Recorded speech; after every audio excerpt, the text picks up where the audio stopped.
Bro, how many times have you heard slander against Sabo? Oh, he's just a replacement ace. Oh, he's so weak and a bum. Oh, he's so poorly written and full of plot contrivances. But I think the worst take out of all of them is that Sabo somehow does not possess Conqueror's Haki. That Sabo does not possess the qualities of a king. That essentially Sabo is not even qualified to even compete at the top level and use advanced Conqueror's Haki. Ever since Kaido said Haki trumps all, that means Haki trumps devil fruits, and Roger never had a devil fruit and he only relied on Haki to become the pirate king. And even now, Luffy's awakened fruit is nothing compared to Emu versus how just a tiny bit of Joy Boy's Conqueror's Haki was able to affect Emu. It is a no-brainer that if you want to be a strong opponent competing at the tippy top during the final war, having advanced Conqueror's Haki is basically a necessity. Without it, you are left in the dust essentially. Haki truly transcends all. It does not matter how strong your devil fruit is. So to say that a character won't have advanced Conqueror's Haki, you're basically saying that they're completely irrelevant in the final war. Advanced Conqueror's Haki is basically your ticket to enter the final war because Emu, the Gorosei and the Holy Knights all have regeneration. The only way to counter regeneration is advanced Conqueror's Haki. So what makes Sabo a definite Conqueror's Haki user? Well, just to start off with, being a king in One Piece isn't necessarily about wanting to rule over others, but about possessing a will powerful enough to reject the path the world has chosen for you and be free. Sabo was born into a wealthy, noble family in the Goa Kingdom. He was given a privileged position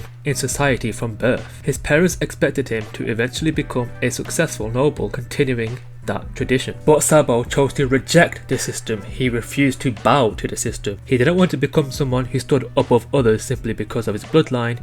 He wanted to be free from the hierarchy altogether. It's the very same way Oden could have lived a privileged life as a shogun of Wano, but no, he rejected all the rules, he broke the system, he rejected it, he rebelled, he completely went against his parents and set out to sea. Doesn't that sound just like Sabo? And he has Conqueror's Haki? Why do you think Oden has Conqueror's Haki? Is it because he's strong? No, it's because he does what he wants. It's because he refuses authority. He refuses the entire system. This is a king that refuses to bow. Sabo is this person. The qualities of a conqueror aren't necessarily about wanting to sit on a throne or command an army. Characters like Luffy, Roger, Ace, Whitebeard all possess Conqueror's Haki despite having completely different ambitions. But what connects them is the overwhelming sense of refusing to let other people dictate how they live their lives. Sabo embodies that same quality. He chose to abandon the life he was born into, a life of privilege, to pursue his own freedom, and that rebellious spirit eventually evolved into something much greater when he joined the revolutionary army. Sabo went from rejecting his family to rejecting the world government itself. Sabo literally wants to tear down the current world order and rebuild it, potentially even sit at the top, in a good way obviously. I think that's a very kingly ambition. Do I think every single revolutionary army member has Conqueror's Haki? No, but the very idea of taking on the world itself is a very, very kingly thing to do. You are basically saying, I refuse to bow to authority. And what makes Sabo stand out from the other revolutionary army members is that he is nobility. He was born into the system he is trying to destroy.